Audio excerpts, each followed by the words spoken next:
A comienzos del siglo XX, una fuerte tormenta hace encallar un transatlántico procedente de Barcelona ante una isla brasileña, paraíso casi virgen en el que sus humildes habitantes viven apaciblemente rodeados de una naturaleza exuberante. El joven Joan Bras, que sobrevive casi milagrosamente al naufragio, vivirá una apasionada historia de amor con Catarina, la atractiva viuda que ejerce los oficios de doctora en la isla. Así arranca La niña que hacía hablar a las muñecas, una novela por cuyas páginas veremos desfilar artistas románticos que sueñan con dar a conocer la genialidad de Gaudí, asesinos que no lo parecen, secretos inconfesables y mujeres que se enamoran del hombre equivocado. Para hablar de ella tenemos a su autor, Pep Bras. Buenas tardes y bienvenido a Periodista. Hola, buenas tardes. Digital. Muy bien. ¿Qué tal va la gira? Pues bien, potenciar los libros en estos momentos pues es la función de un escritor, es lo que toca ahora, no escribir. Toca lo que has escrito, intentar que la gente lo lea, porque si no, no tendría sentido la escritura. Ahora vuelves a Barcelona, ¿no? Vuelvo a Barcelona, próximamente haremos la presentación del libro en Barcelona también y seguir varios meses hasta Sant Jordi para que la gente la vaya conociendo. Sí. ¿Llegará el día en que al ir a Barcelona nos pidan el pasaporte al entrar? ¿O...? Yo soy un individuo que vive en Cataluña. Mi opinión no tiene mucho sentido. Pero bueno, si quieres hablamos del tema, no tengo ningún problema, pero es una opinión de una persona. O sea, yo creo que sale mucha gente a la calle pidiendo una cosa y entonces quizá se tiene que dialogar siempre en cualquier situación. En cualquier situación el diálogo es lo importante. Pero esa situación puede llegar a darse. A ver, hay temas que yo creo que cuando se viven desde dentro se viven de una manera distinta. Por ejemplo, con el tema de la lengua. O sea, se está intentando decir desde fuera que en Cataluña hay un problema con la lengua. Y en Cataluña, eso sí que te lo puedo decir, yo creo que en las escuelas no hay ningún problema, que los niños todos aprenden catalán y castellano, tal como está el sistema educativo. Me parece de los mejores sistemas educativos que hay. Yo soy un escritor que empezó escribiendo en catalán, ahora escribo en castellano. Mi lengua materna es el catalán, escribo en castellano y creo que mis últimos libros son los mejores escritos y están escritos en castellano, aunque mi lengua materna sea el catalán, con lo cual a veces, por razones políticas, se sobredimensionan problemas porque dan votos. Y entonces yo creo que en Cataluña somos un pueblo muy pacífico, que siempre pedimos las cosas de una manera no violenta, pero bueno, cuando alguien pide algo, y pide, oye, creemos que es que hay algo que no funciona. Y lo primero que tienes que decir no es prohibir, porque si no estás ejerciendo malos tratos. O sea, es como el marido al que la mujer le dice, oye, creo que algo no funciona en nuestro matrimonio. Y el marido le respondiera, tú no te vas a divorciar. Llega un momento que la mujer dice, oye, pues me parece que me voy a divorciar porque me estás gritando y no me escuchas. Eso quizá, desde mi humilde opinión, que soy solo un ciudadano, pero claro, yo veo que sale 1 millón de personas a la calle y está pidiendo y digo, aquí hay un problema y los problemas están para solucionarlos hablando. Ya no vamos a hablar más del tema. Gracias. Ha sido una brevísima introducción. Vamos a centrarnos en la novela. Simplemente ha sido una pequeña pregunta, pero no te hemos traído aquí para hablar de ese tema. Te hemos traído para hablar de esta novela. Menos mal, porque soy escritor y no tertuliano. Es una novela que a mí, toda la historia me ha tenido fascinado a lo largo de toda su lectura. Ha habido pasajes, ya te lo he comentado antes, que me han recordado a García Márquez. Qué honor, gracias. Cualquiera que lea la novela, y espero que lo haga mucha gente, sabrá por qué digo esto y sabrá a qué me estoy refiriendo. He leído antes, te lo comentaba y me he quedado estuco, que gran parte de las cosas, sobre todo de la primera parte, la novela está estructurada, dividida en dos partes. La primera transcurre en Brasil, en esta isla en la que sucede un naufragio, y la segunda parte en el París de los locos años 20.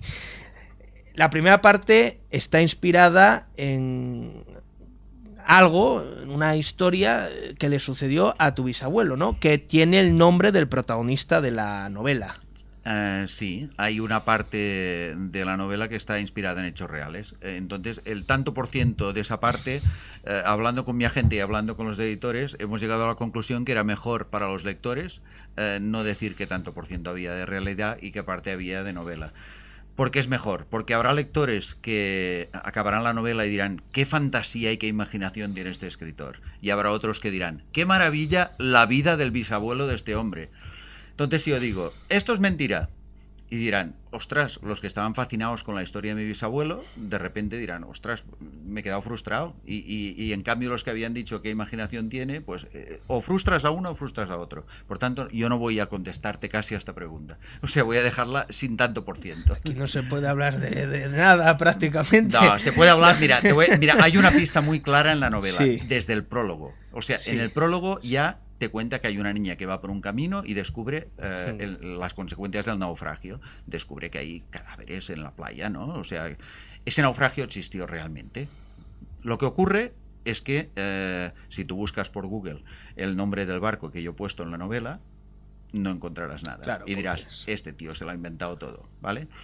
Este naufragio existió, lo que pasa es que no se llama como la novela, no se llama Príncipe de Barcelona, sino que se llama Príncipe de Asturias. Es un vapor que zarpó del puerto de Barcelona en destino a Buenos Aires y naufragó realmente en esta isla, en Illabela, y murieron centenares de personas. O sea, es un naufragio que existió, muy importante en la historia. Lo que pasa es que yo lo avanzo 7 años y lo sitúo en 1909 para que la gente... para putear a la gente, para que lo busquen por Google y no lo encuentren. Desorientada, ¿Por qué? ¿no? Porque desde el prólogo estoy diciendo que los escritores somos muy mentirosos y lo importante de una novela es fabular. Fíjate que cuando García Márquez publicó su libro de memorias Vivir para contarla, yo lo compré cuando salió, tendría 14 o 15 años y lo leí. Me decepcionó la lectura de ese libro porque muchas de las historias que yo había leído en sus libros y que pensaban que formaban parte de su imaginación, vamos, que se los había inventado él, eran reales. Claro, eso es lo Entonces que tú no quieres que eso nos suceda. He aprendido la lección de García Márquez. Por favor, qué vergüenza lo que acabo de decir. No quieres que nos suceda a los lectores de tu novela, ¿no? Que quiero ser amable con todos los lectores al 100%. Pero doy esta pista, o sea, la pista está desde el prólogo. Estoy diciendo, soy un mentiroso, soy un escritor. Con lo cual, no te lo creas todo, por favor. O sea, lo importante es vivir la historia, exista o no. Es una novela, digámoslo así. Entonces, ¿qué importancia tiene si está basado en hechos reales o no?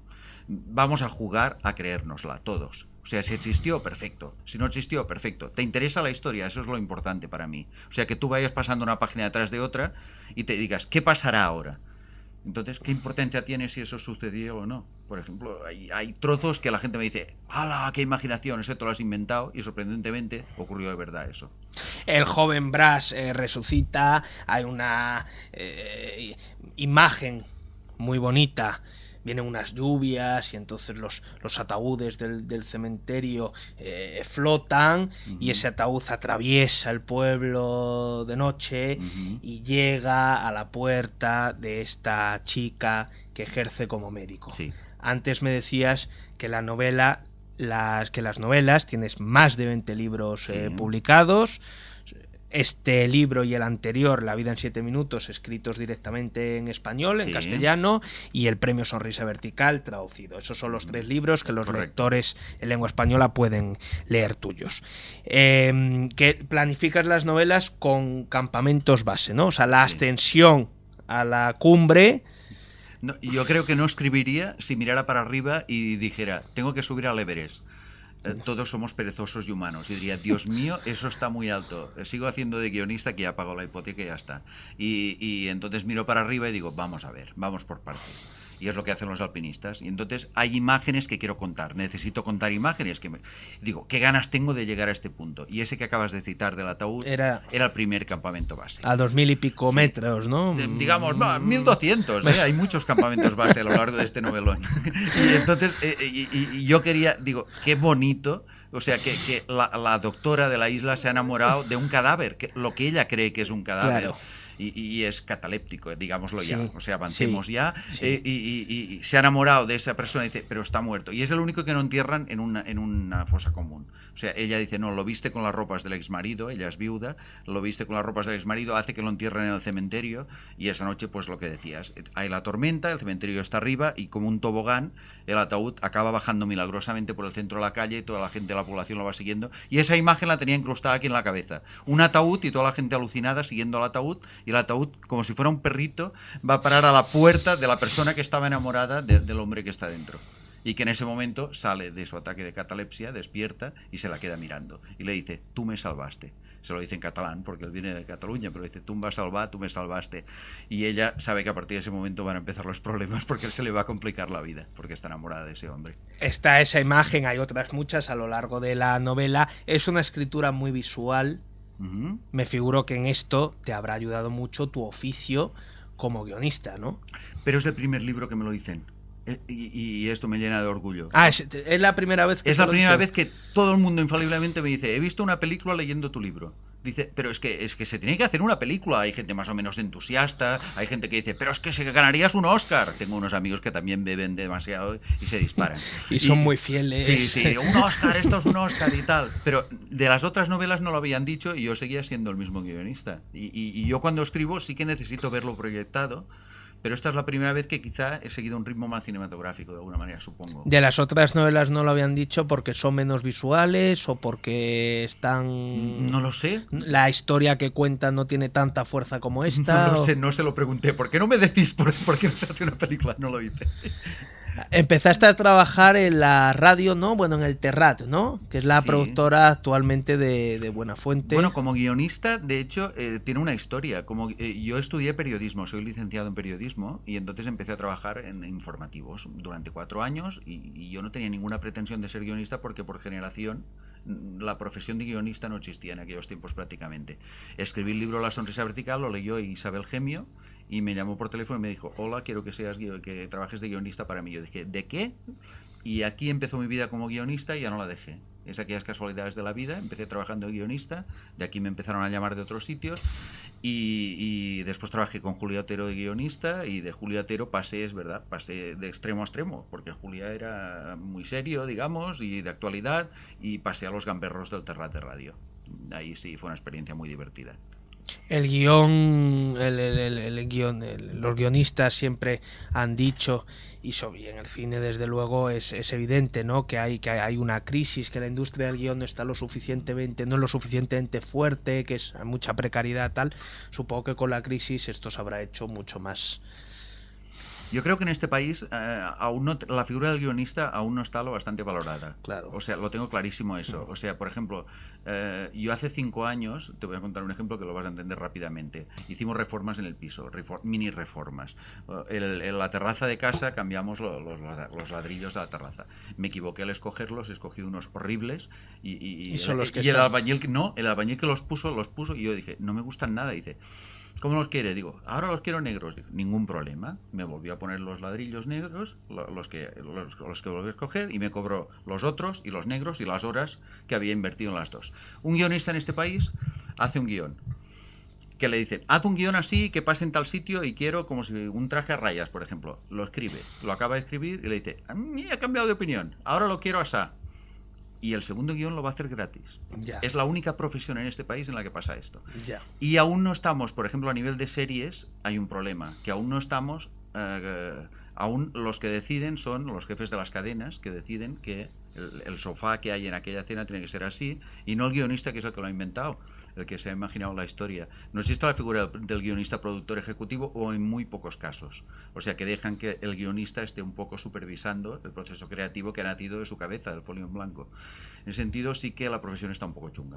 Quizás el guionista no está lo suficientemente valorado, pregunto, por la idea esta que nos viene de las nuevas olas, de la Nouvelle Vague, de que el director es el único y el máximo creador de la película y por lo tanto como máximo creador de la película tiene también a su vez que escribir el guión, cuando son dos cosas distintas que no tienen nada que ver. No. Y esto en Estados Unidos, en Hollywood, lo saben muy bien. Sí, ahí lo tienen muy claro. Eso ahí lo tienen clarísimo. Joe Certas hace una sinopsis de Instinto Básico de 30 líneas y le pagan, yo que sé si le pagaron $3 millones.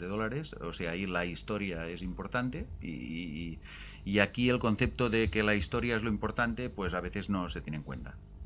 Tu contrato como guionista termina, comento esto para volver a enlazar como si fuéramos ese ataúd que discurre como el perrito, como has dicho tú, y lo que para cualquiera es una contrariedad, por decirlo de una manera suave, pues tú dices, pues este va a ser el momento de sentarme a escribir esta novela que llevaba escribiendo en mi cabeza 44 años. Sí, sí, es verdad.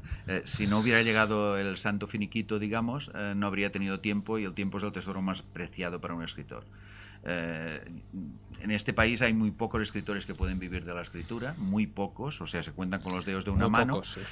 El resto tenemos que dedicarnos a otras cosas. Yo soy un inútil, no sé cambiar una bombilla, lo único que sé es escribir, por tanto, pues ya me prostituyo haciendo guiones, lo asumo, no pasa nada, pero claro, esto roba tiempo. Y como roba tiempo, esta novela yo no podía escribirla de 4 de la madrugada a 7 de la madrugada, que es el tiempo en el que había escrito las otras. O sea, las otras hacía esto, después me ponía el traje de guionista, de Mr. Hyde, y me iba a hacer los guiones.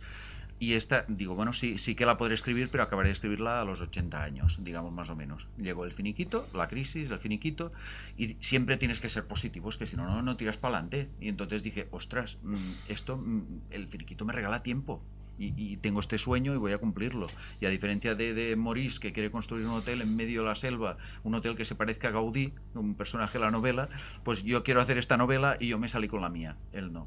O sea, ¿escribirías el guión para una película, para una serie de esta novela? ¿Serías capaz de hacerlo? Zafón, por ejemplo, que lo mencionábamos antes, siempre ha dicho que si alguna vez se lleva al cine La sombra del viento, que tendría que hacerlo él. Llevo 30 minutos escritos de esta novela, porque me aburría. O sea que has empezado a hacerlo, ¿no? Claro, pues nada, si hay algún productor en la sala... Escribí los 30 primeros minutos de esta novela. 30 páginas, están ¿no? escritos. Porque esto del página-minuto se sigue utilizando, supongo, tengo 30, ¿no? 30 páginas escritas de esta novela, y decidí pararme y dije, si a alguien le interesa, ya ven por dónde van los tiros, digamos. O sea que hasta para probarme a mí mismo, como todos los amigos que la leían me decían, esto es una película, hasta para que se callaran les dije, bueno, pues empieza a serlo ya. En mi imaginación ha empezado a ser una película. Enhorabuena. Gracias. La segunda parte transcurre en París, está protagonizada por el fruto de la historia de amor de la primera parte, enlaza con el título. Los años 20 en París, que también refleja Hemingway en París. Era una fiesta. Era una fiesta, maravilloso libro. Sí. O Woody Allen en Medianoche en París, una de sus últimas películas y de las que más... De las últimas más maravillosas. Sí, de las últimas para mí la mejor y curiosamente una de las que más le han gustado a muchas personas que no son seguidores de Woody Allen, entre los que por supuesto no me cuento y supongo que tú tampoco. No, por Dios, Woody Tú eres Allen seguidor ferviente, me figuro. es un ídolo. Ah, Sí, muy sí. bien, muy bien. No. La segunda parte, que es lecturas, ¿cómo te has documentado para plasmar? Porque claro, en la primera parte, Brasil, una isla, etcétera, se presta más a la imaginación, ¿no? Sí, pero la isla existe y los pueblos que cito existen. O sea que sí. también hay una documentación. Sí, o sea, mi intención era pasar de un microcosmos, el lugar más recóndito y más pequeño del mundo, o sea, una aldea con 20 casas, pasar a la gran cosmópolis del siglo XX, que era París en esos momentos, o sea, de extremo a extremo. Y le cuentas a alguien que tu novela está en dos partes y una va a pasar aquí y otra aquí con los mismos protagonistas y te dice, ¿y cómo vas a hacer esto que sea verosímil? Ahí hay un quiebro. Hay un hachazo brutal. Y entonces, pero se justifica que viajen hasta París, y entonces utilizo un arma que tenía claro desde el principio que utilizaría, que es la mirada ingenua de una niña. Porque claro, yo no estuve en París en esos años 20 y yo me hubiera mirado París de otra manera. O sea, yo hubiera ido corriendo al hotel a buscar a Joyce para ver cómo era Joyce. Claro, a la niña Company. A la niña le importa un bledo. La niña viene de una aldea donde hay 20 casas, donde no nieva. Y entonces, ¿qué le maravilla más a la niña? Es lo que intento transmitir, le maravilla París, ya está, es un monstruo de ciudad. Sí. Y de repente ve una torre altísima y empieza a nevar y sube una bola de nieve hasta arriba de la Torre Eiffel. Y esa ingenuidad de la niña un poco es lo que sirve para que no te des cuenta como lector que hay un cambio de tono en la novela. Un cambio de tono pretendido, porque de repente París no puede estar contado como si fuera la vela. Y lo que era una novela romántica y apasionada, de repente se va convirtiendo en una novela en lenguaje histórico casi. O sea, es otro tono, es otro cambio. Y es la niña, el tono naif de la niña lo que nos ayuda lo que impregna la ciudad, ¿no? Y esto lo tenés claro desde el primer momento. En esa, cuando vislumbrabas la cúspide del Everest. Sí. Y por esto, a ver cómo lo digo para no hacer un spoiler, aquello que hablábamos antes. Sí. Por esto, si los personajes son como figuras de un tablero de ajedrez, momentos antes de ir a París, decido sacrificar a uno que cuando mi mujer, que le iba leyendo cada capítulo y dijo, no, no lo hagas, cuando no había acabado el capítulo, dijo, no, no lo hagas, pero yo ya lo había escrito, porque lo tenía claro que tenía que hacerlo para porque, que funcione porque a París no podían viajar dos reinas, solo hay una reina en el tablero de ajedrez. Eso está muy bien contado, como una forma de... Te iba a comentar otra cosa. El maestro ventrílocuo, el que parece ser que está... es un español. Sí. Es un personaje real, ¿no? Paco Sanz es un personaje real que si nosotros fuéramos franceses en estos momentos sería Georges Méliès. Ya. O sea, si fuéramos franceses lo tendríamos encumbrado porque en ese momento era el ventríloco más famoso y más importante del mundo. En 1916 hizo una película que está restaurada recientemente por la Generalitat Valenciana, que se llama Sanz y el secreto de su arte, y es una película maravillosa que yo recomiendo a todo el mundo que llame de la tabarra a la Generalitat Valenciana para que se la pase. Y hay muñecos que se suben al tren, viajan en tren, hay muñecos que fuman, y quedas alucinado de que en 1916 hubiera un genio que hiciera esto, ¿no? Y dices, ¿qué pega tiene? Que era valenciano, era español. O sea, no era francés. Si no, Scorsese estaría haciendo una película de ese tío. Te lo iba a decir, como hizo con La invención de Hugo, ese precioso homenaje a Méliès, pues nada, escribe el guión y a ver si... Pues esa pequeña parte de Julián Lamoureux cuando le está dando clases a Sion de ventriloquía le pasa a la película de Sanz y el secreto de su arte y dice, este es mi maestro, pues esta pequeña parte es mi homenaje a nuestro Georges Méliès, que es Paco Sanz. Próximos proyectos, aparte de esta adaptación cinematográfica que estás haciendo de la novela. La he dejado en la página 30. Bueno, la has dejado en la página 30, estás embarcado en otra novela, en algún guión. En estos momentos estoy disfrutando de lo que me costó 3 años hacer, por un lado. Por otro, tengo una idea para otra novela, que también tengo aparcada porque mi mujer está tan enganchada aún con esta, y ella sabe que el primer argumento empezaba con el nacimiento de Joan y terminaba con su muerte, cosa que yo dejo abierto para que el lector se lo imagine. Entonces tenemos una disputa en casa, que espero que no acabe en divorcio. La disputa es que mi mujer quiere que siga, y siga, y siga, y siga, porque está enamorada de esta novela. Y yo creo que, tal como la cuento, la imaginación del lector, el lector es lo bastante astuto como para imaginarse el resto. Y para imaginar. Y entonces yo quiero escribir otra cosa que ya tengo clara y tengo el argumento, y ella me dice, no la escribas porque te conozco y te vas a meter a fondo apasionadamente con la otra historia y sé que no acabarás de contar esta. Dale, por favor, espérate solo a acabar, disfruta ahora de este, y estoy parado por culpa de mi mujer. Pues las mujeres ya sabes que generalmente son ellas las que gobiernan.